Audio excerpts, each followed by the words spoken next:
घटना आहे, संविधान आहे. हे संविधान एवढं श्रेष्ठ आहे की आपल्या देशाची लोकशाही एवढी मजबूत आहे. पाकिस्तान सारखी आपली घटना नाही आहे.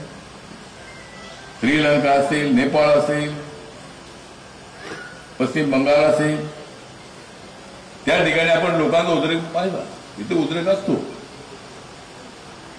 खलिस्तानचं आंदोलन झालं, पण देशामध्ये देश अखंड राहिला.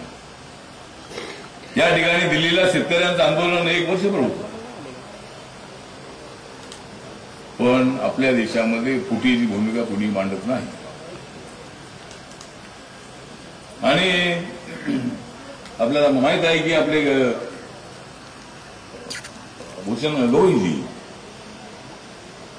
हे आमचे बौद्ध समाजाचे, दलित समाजाचे दुसरे चीफ जस्टिस ऑफ इंडिया आहे.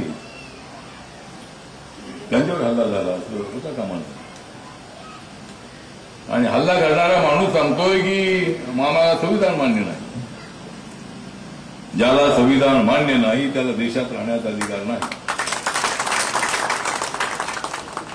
मी दिल्लीच्या पोलिसांना सांगतो की त्याला पाकिस्तानमध्ये पाठवा. असं बोलता कामा नये. वैचारिक मतभेद असू शकतात. अनेक लोकांचे विचार वेगळे आहेत, अनेक लोकांच्या भावना वेगळ्या आहेत, धर्म वेगळे आहेत, जाती वेगळे आहेत, पंथ वेगळे आहेत, भाषा वेगळ्या आहेत, पण देश आपला एक आहे.